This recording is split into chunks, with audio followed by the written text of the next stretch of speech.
Because All right. Did Well, I just say that I shouldn't? What? Just be quiet and let me start the episode. All right. Welcome to We Are Libertarians Daily. My name is Chris Spangle, and obviously that is the very complaining Harry Price. I'm not complaining. I'm observational. Okay, Jerry Seinfeld.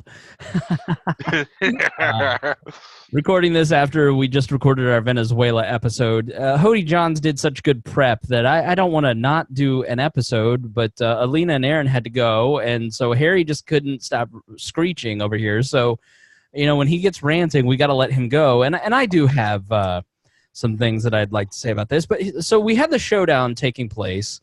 We had let's just go over the details, Harry. Mm-hmm. This is from the Hody Johns research. So, it started to get serious about January 26th. That's when FEMA contractors were ordered to stop. The next day, the SEC begins to stop reviewing stock offerings.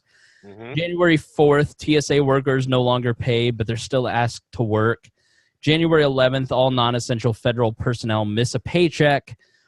Non-essential military personnel is threatened with court-martial if they quit. Mm-hmm. Government prints and retracts the idea for unpaid employees to babysit or host a garage sale. That was there's been a couple of messaging missteps like that, like Wilbur Ross, who's uber rich, going, I don't know why are they mad about not getting a paycheck.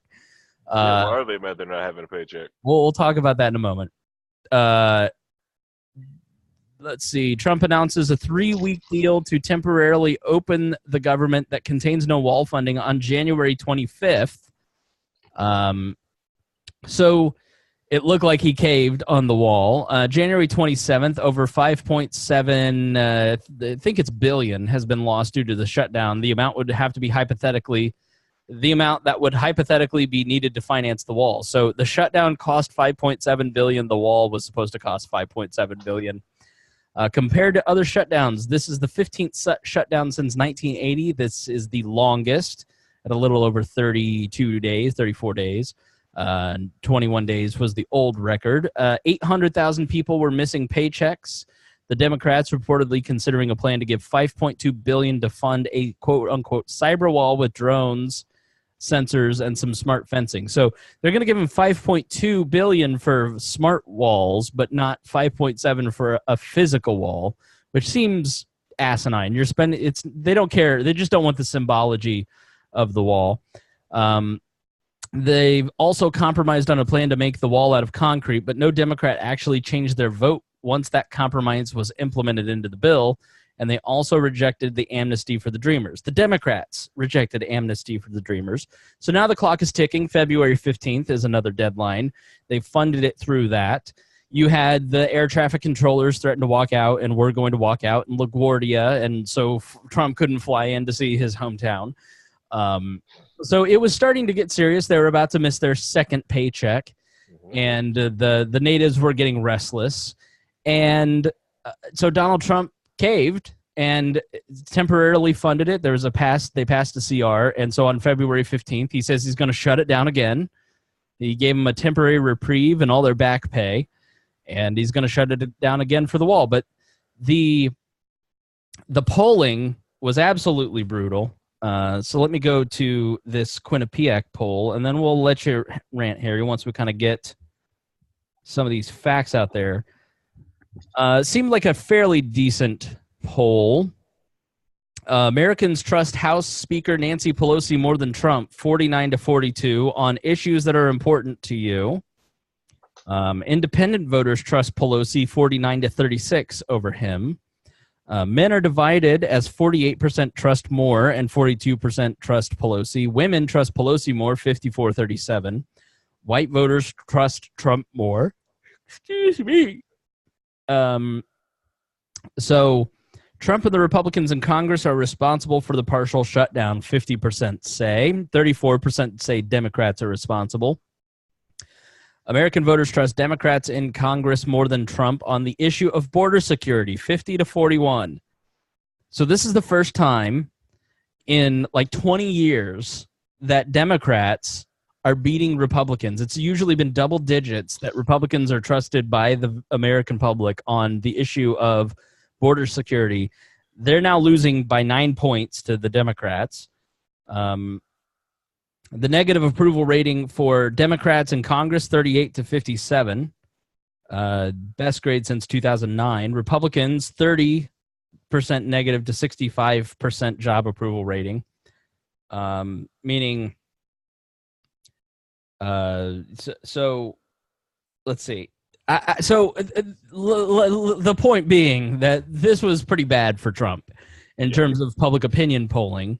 It didn't quite go the way that I thought that the longer he held out, the better it would be. Because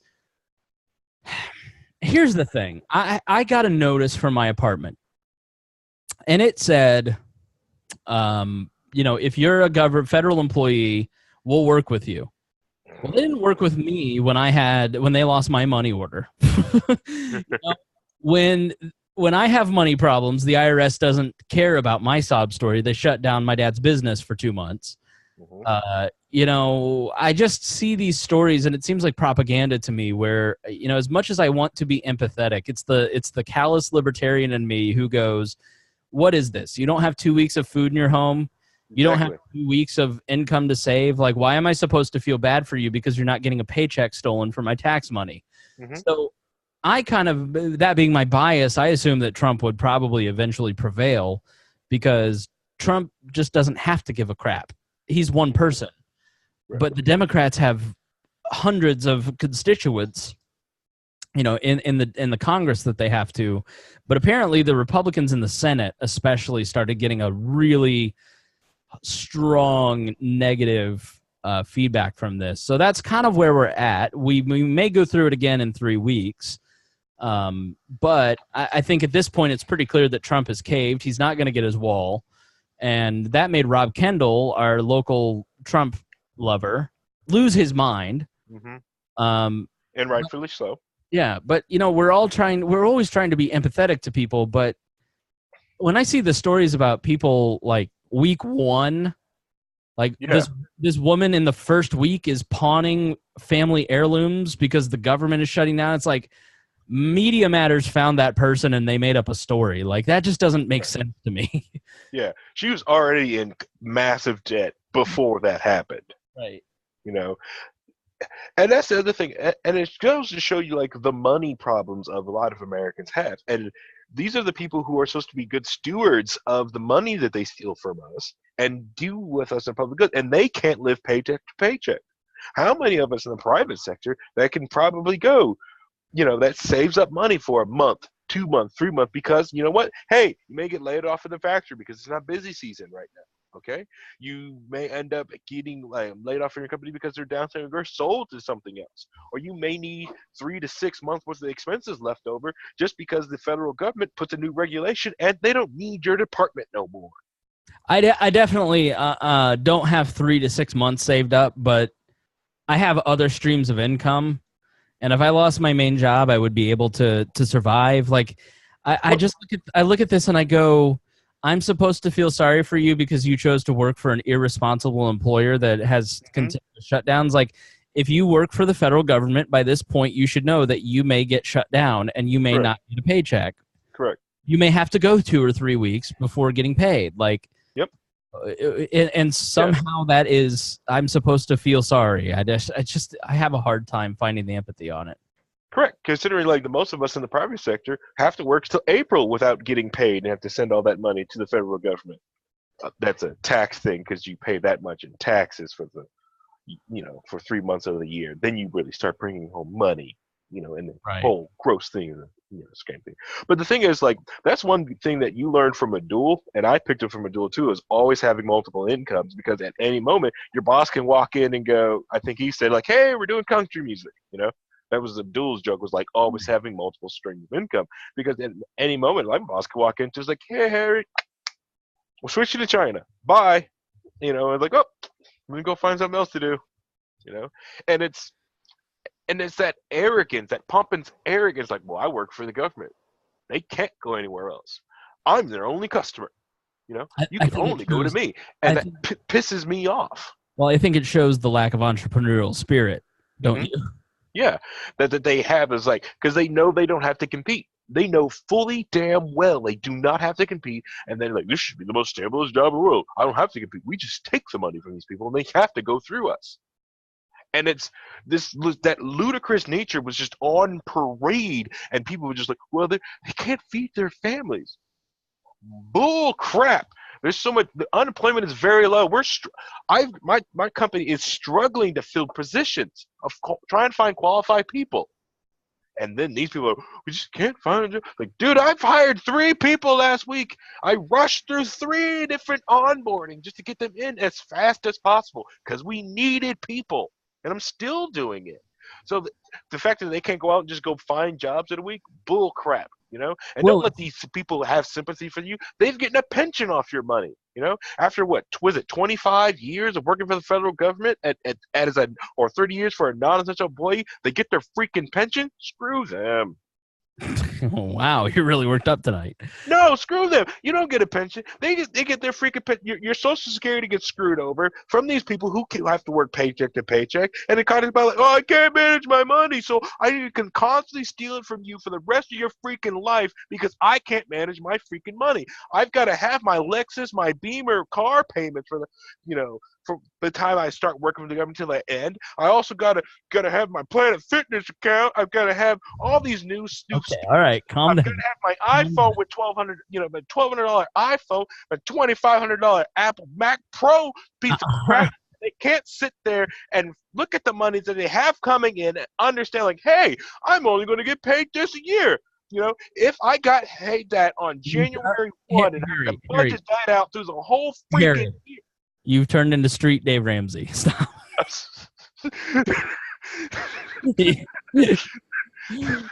I think it does point out that sorry. Just kidding.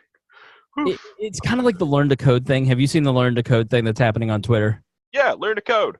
So the whole notion is that when these Rust Belt workers have lost their jobs, journalists usually write these stories of like, well, they need new skills, like teach them to learn to code. And so basically what's happening at all these clickbait mills is someone like in Huffington Post or Mike or some of these other news outlets basically took out loans and got investments based on future earnings that never actually took place because nobody wants to actually read any of this bullshit.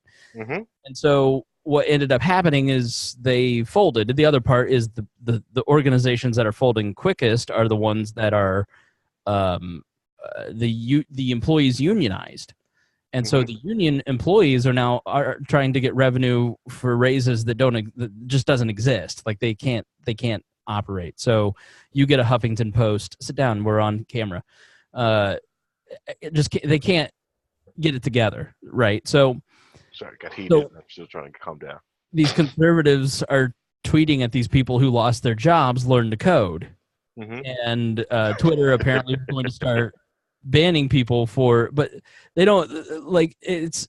They're outraged when they're told to learn to code, but it's just kind of a condescension. And this is the problem, is that we're setting up new classes in American society. And we probably always had a class system.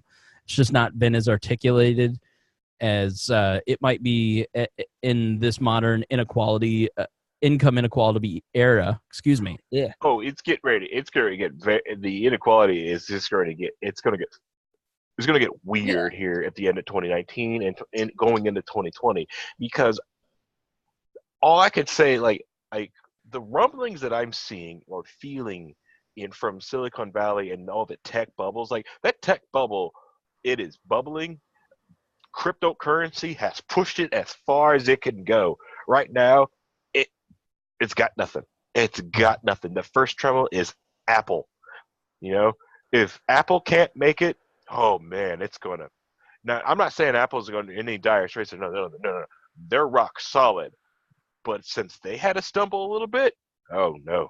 If I owned Apple stock, I would sell it, and I'll tell you why. How many Mac products do I own? A lot. All of them. And they're all old, and they're all ancient technology. Okay, enough of you. But I can't tell you what my phone is named. I have no idea when people ask me which phone I have, I can't tell you. I don't know. I think Right. it's the most expensive one, and I got it because I wanted the pretty camera. Mm-hmm, This mm-hmm, is the mm-hmm. worst camera I have had on the phone since the Yep. 3G. It is absolutely it can take some breathtaking pictures, but most of the time it has this garbled computery looking bullshit. So it's disappointing. And Right. so I think they've lost what made them special. They did. I think we finally caught up, and I think you're going to see Apple have a problem. But Mm-hmm. my point being is that I forget what my point was, but I Come think on. Come on. well, people feel it's like Kamala Harris starting her campaign with, this is not who we are. Well, this business of this is not who we are has not worked to fell Trump with 16 Republicans. It's not brought Trump down with Hillary Clinton. It's not brought him down with the media. And there's a very real sense of these people have brought misery on me, and I don't mind seeing them being tortured a little bit, And Yeah. so we're creating this special class of liberal elite or government employees. Like here in Indiana, there have been two proposals. One wanted to exempt teachers from the income tax, and the other wanted to exempt veterans and active duty military from the income tax. And teachers are even against it. They're like, I don't want to be made into a special class, because they realize the resentment that brings. Yep. I would resent if teachers didn't have to pay income tax for me, even though I know it's stupid that all the money they get paid is taken out of my paycheck. Mm-hmm. The government this is the problem with having having 50% of our employment base attached to some level of government contracts, government paychecks, because you can't run a government effectively when you shut it down, and then those people, because of their pain, you reopen the government. This is what we have been warning about on this show for years. Yep. So you can't really get anything done, and then it goes to show you right there, you're not going to roll anything back, Right? because the moment you try to close, that's what, like, the one thing you get, like the Libertarian presidential candidate. Well, I'm going to close this agency. No, you're not. Yeah, because the willing partners in the media are going to write, little Sally Muckenfudge was just out on the street. She had a great job 4 years ago, and then all of a sudden the evil libertarian president shut down her. It'll never end. Mm-hmm. He's cost 10 million jobs, all government jobs, of course, but Which is 10 million jobs. But here's what you have to do. You have to convince people who work for the government that what they're doing is it's a valid job, but the way that they make their money is not necessarily valid. You have to be more empathetic than you were at the beginning of this. That's what I said. Like, I didn't know if I could, because I'm just so angry at it. It is so much anger, and that's why, like, I really have not wanted to talk about it, because it's just, I have nothing but anger. Why does it bad? Why? Because you got someone like me, right, who I have watched my spending, did everything right with my money, and I'm still getting, like, all this money stolen from me from these people, and then I'm surrounded, like, well, I can't make paychecks. But it's like, listen, it's like, and people make fun of me because I do drive a 1993 Subaru Legacy station wagon. It's all rusted up to hell, but you know what? Sucker's paid off. I bought it for $400. Put tires on it. I fix it up once in a while. I think it's cost me about, out of the 7 years I've owned it, it has cost me $4,000 of ownership of maintenance on that dang thing. Right. And I get frustrated because I do all this, right? But only people want to talk about or benefit are people who, have a $500 car payment. Well, I have to pay my $500 car payment on a lease, on a freaking lease on a car. So after 3 years of paying that $500, it just goes away. And these are the people that just keep doing this stupid cycle. And if they understood, if they took that 500, I'm taking the street James Ramsey. Hold on. I was gonna say, like, if you took that $500, put it into, like, a month, saved it, was compounding it in a nice gross mutual fund, you could probably make over $10 million out of that dang thing. You invest it correctly. Right. You do it for 30 years. But no, they go out and get these leases, and just like, so they want to pull up in nicer cars. They're like, oh, look at my car. I've got Apple CarPlay. I'm like, I don't care. I can put Apple CarPlay in my Subaru. I've got a double DIN stereo system. All right, I can do that too. we're getting tangential. This is a daily. This is not the main show, so we need to start wrapping up. So give us your book recommendation. Dave, if since we said Dave Ramsey a whole bunch in this show, read the Dave Ramsey book. Was it Chris Hogan put out the new book, Everyday Millionaire? It is a brilliant book, just to show you the American dream is still alive and well in this country, that you can become a millionaire in this country, even though if you're a high school dropout. You just have to know how to spend your money and not get fall into the traps of debt. The thing with the government shutdown, I think Trump reopening the government, it's dangerous. I am worried because of the Jacksonian nature of Trump, of what's going to happen, because you can tell he really wants his wall, and that's Trail of Tears 2.0 may be coming as he takes the military and builds that freaking wall. I am just really worried. Yeah, it could be, not in place, and it could just all get on into the trail. But all I say is this: is that if you don't, the people who are, and they're pushing him towards that because they're mocking him. He blinked. He's a coward. Right. He's backing up. He compromised. He has been just compromising and bending over to get you to deal with him because he wants this wall. And if you believe in the idea of the United States government and all that, it's kind of hard. Like, if you're willing to spend all this money, you have no legitimate argument against the wall.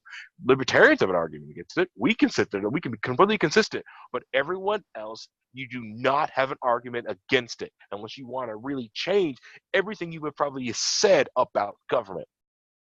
I don't think it's going to happen. We're working on the emergency powers thing that he's floating. We'll have that in a future daily or major episode. But I think if he tried to do that with the military, he'd get stuck in court forever. So that's the Jacksonian thing I talked about. You just do the Andrew Jackson thing. Just do it. Just do it. Courts. Stop me. Stop me with your armies. Come on.